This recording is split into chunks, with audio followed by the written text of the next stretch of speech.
Sejam bem-vindos ao primeiro vídeo do módulo 12 da disciplina de Termodinâmica para Engenharia Química 2.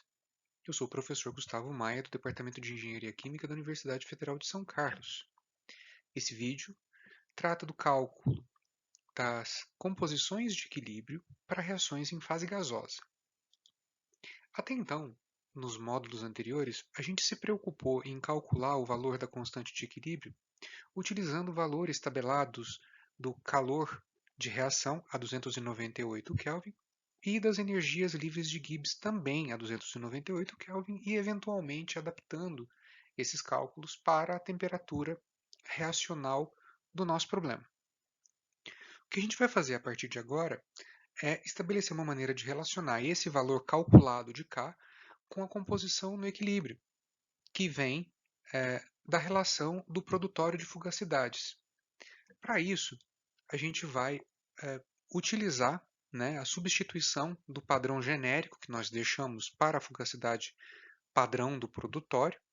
E nós vamos, é claro, uma vez que nós temos uma reação em fase gasosa, nós vamos adotar o padrão, que é o mais conhecido para fases gasosas, que é o padrão de gás ideal. Como que a gente faz isso? Se a gente observar aqui, na minha relação matemática original, onde eu tenho um padrão inicialmente genérico, porque nós podemos ter reação em fase gasosa, reação em fase líquida, enfim. Esse padrão é interessante que fique mesmo vago. Nós vamos aplicar a ele aqui o padrão de gás ideal. Lembrando, é claro, da definição da fugacidade de um componente I numa mistura.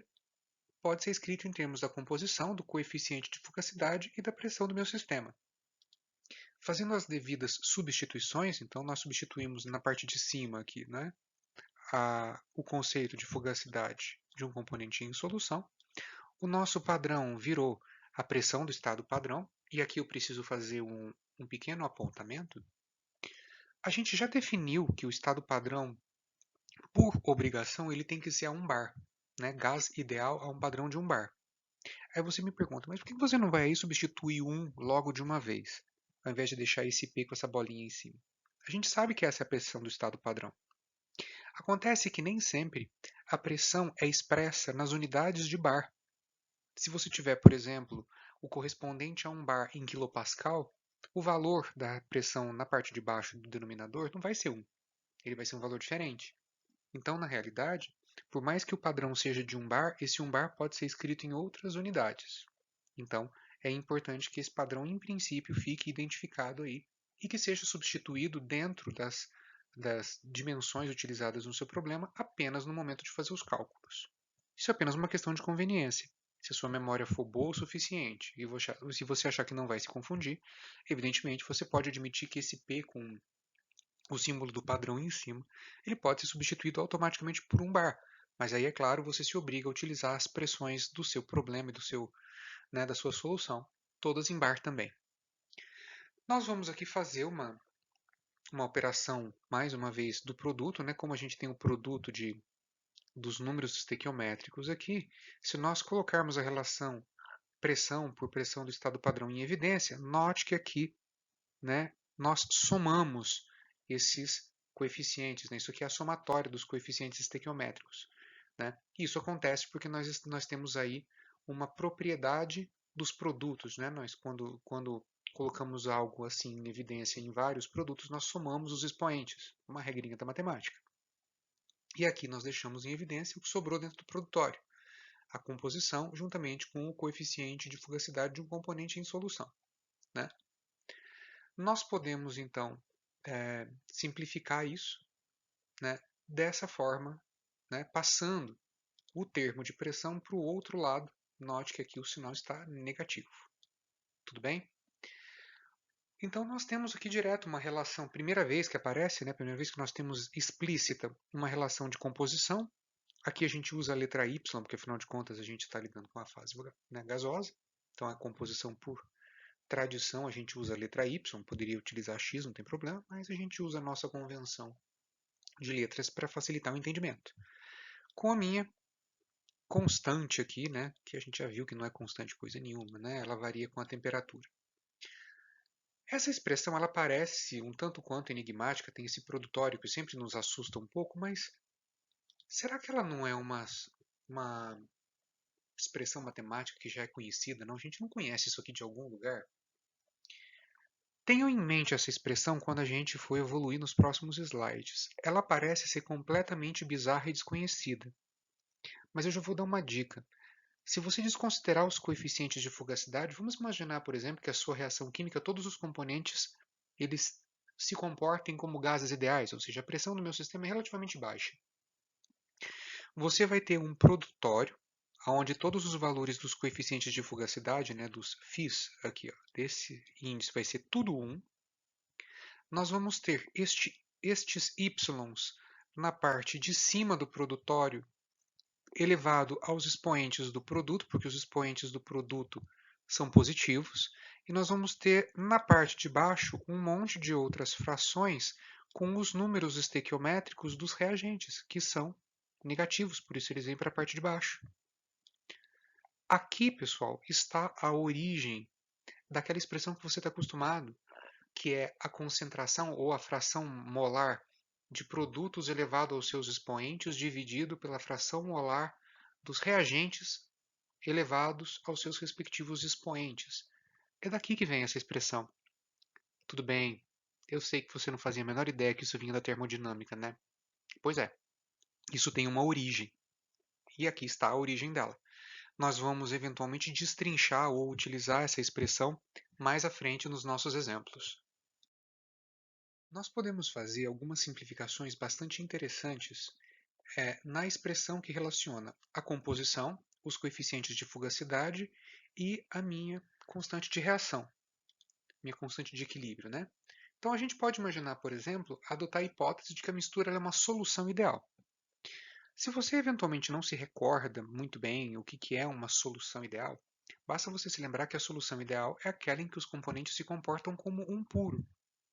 Dessa forma, aplicado esse conceito para a fase gasosa, o que nós fazemos na verdade é admitir que a minha mistura, aqui representada pelo coeficiente de fugacidade de um componente numa mistura, ele se comporta como puro.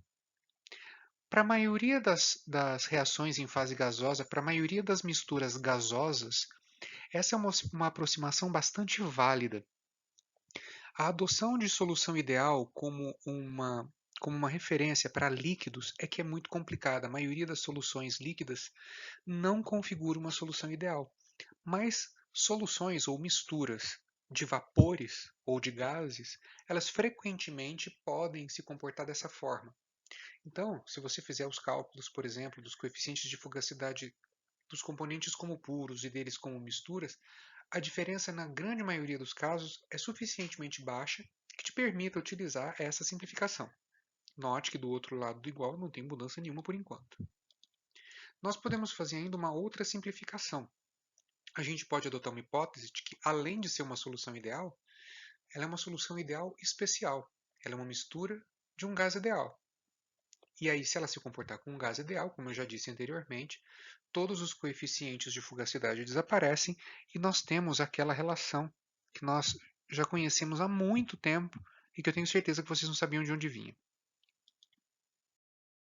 Agora que a pressão apareceu na nossa relação, né, nós podemos relacionar o efeito da pressão sobre a minha conversão de equilíbrio, nós podemos somar isso às análises que nós já fizemos para a temperatura e verificar a influência individual de temperatura e de pressão. Então, como é que a gente vai fazer isso?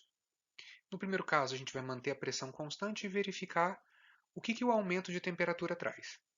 E num segundo momento, a gente vai fazer o contrário, a gente vai fixar a temperatura e ver a influência do aumento de pressão.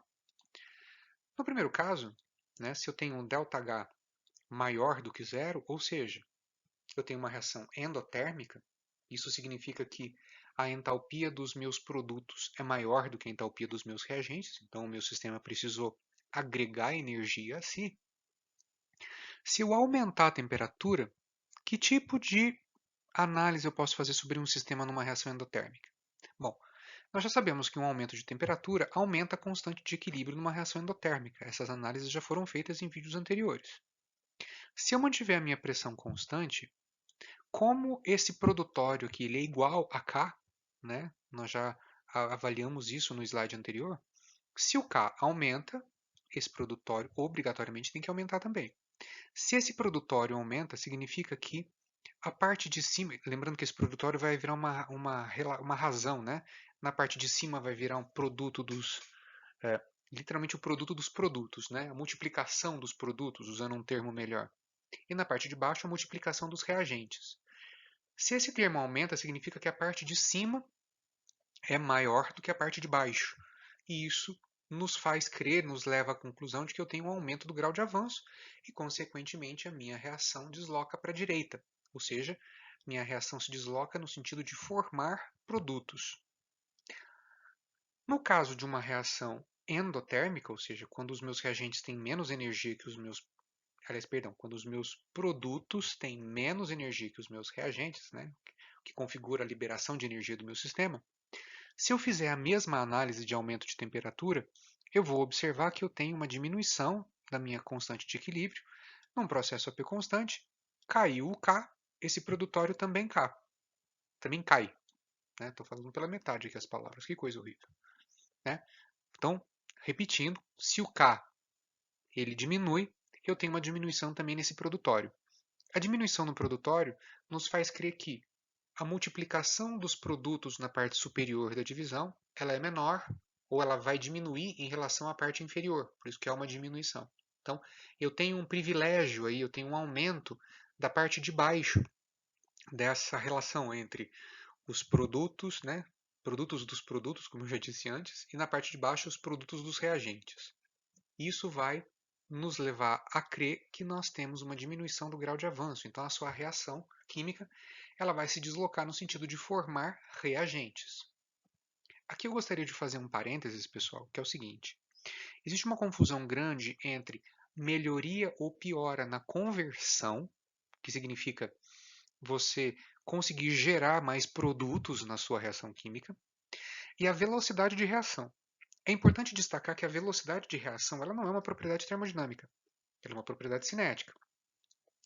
Então, como nos dois casos aqui a gente tem uma análise feita para o aumento de temperatura, ó, tem um aumento de temperatura nos dois exemplos aqui. Ó. Não se enganem, sempre que nós aumentarmos uma temperatura num processo de reação química, a velocidade vai sempre aumentar. Tanto a velocidade de ida, no sentido de formação de produtos, quanto a velocidade de volta, no sentido de formação de reagentes, mas ela sempre aumenta. O que nós nos confundimos às vezes, o que precisa ser destacado, é que o fato da velocidade aumentar tanto no sentido de ida quanto no sentido de volta não caracteriza que eu tenho uma maior formação de produtos. No caso de uma reação endotérmica, onde eu tenho o aumento de K, isso acontece. O aumento da temperatura aumenta a velocidade e, consequentemente, eu tenho um aumento na minha composição de equilíbrio. Então, eu tenho um deslocamento para formar produtos. Mas se eu decidir aumentar a temperatura numa reação exotérmica, por mais que eu tenha um aumento de velocidade associado ao aumento de colisões que esse aumento de temperatura provocou no meu sistema reativo, isso não garante que eu tenha um aumento de composição.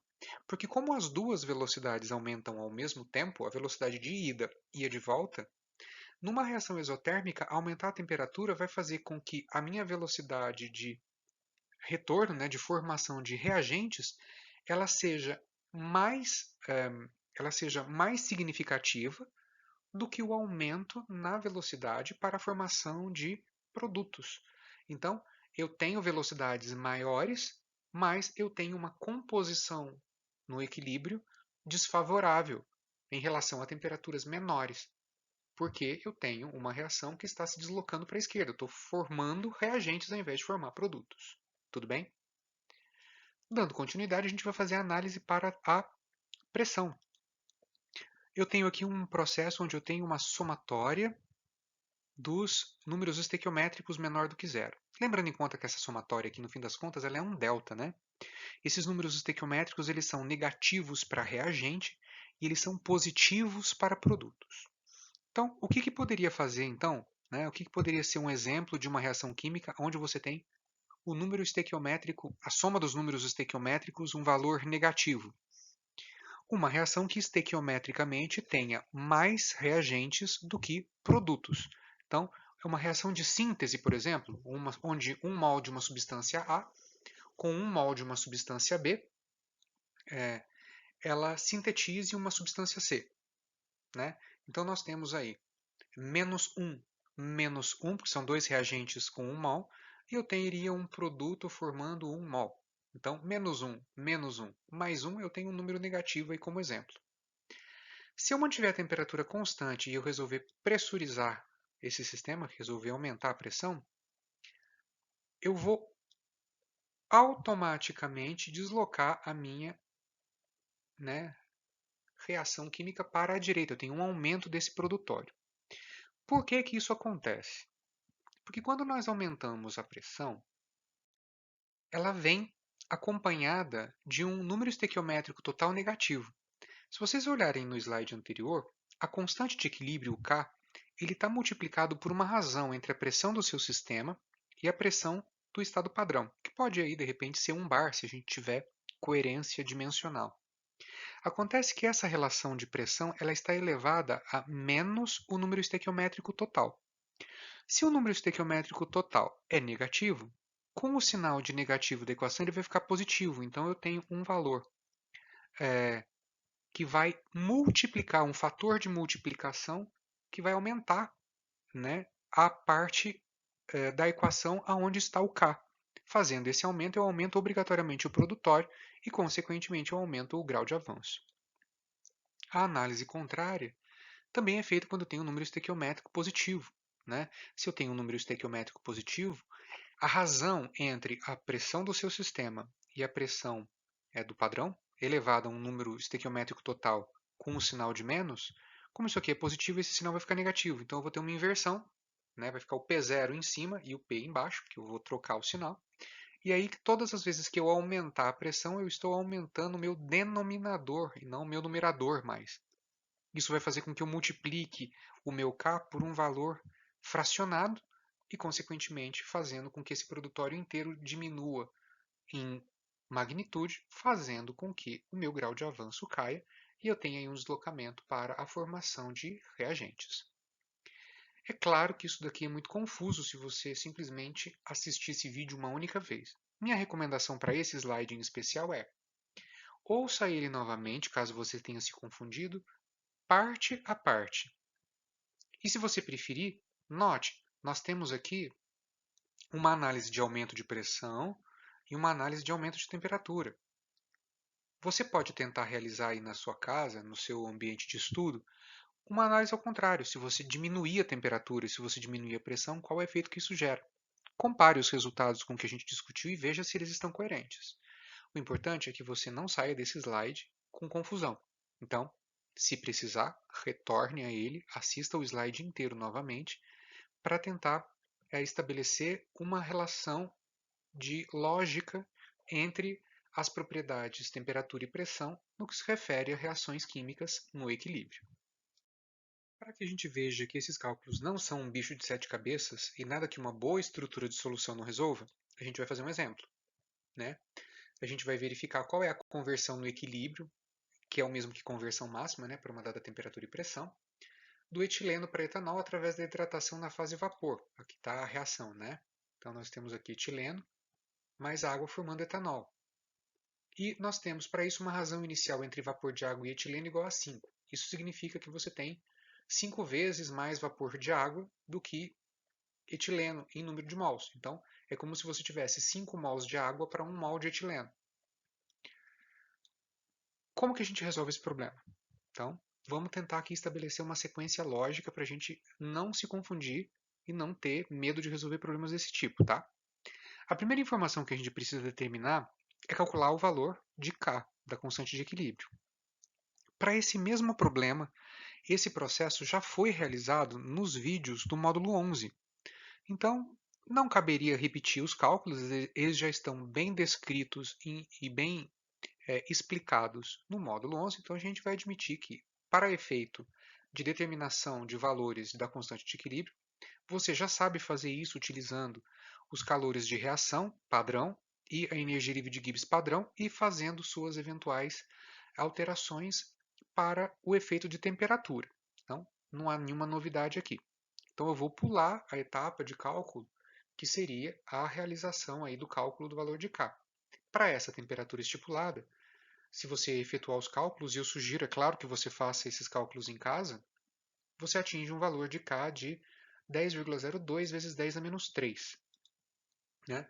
Logo em seguida, a nossa função é escrever a relação entre composição e a constante de equilíbrio, que é a expressão do produtório.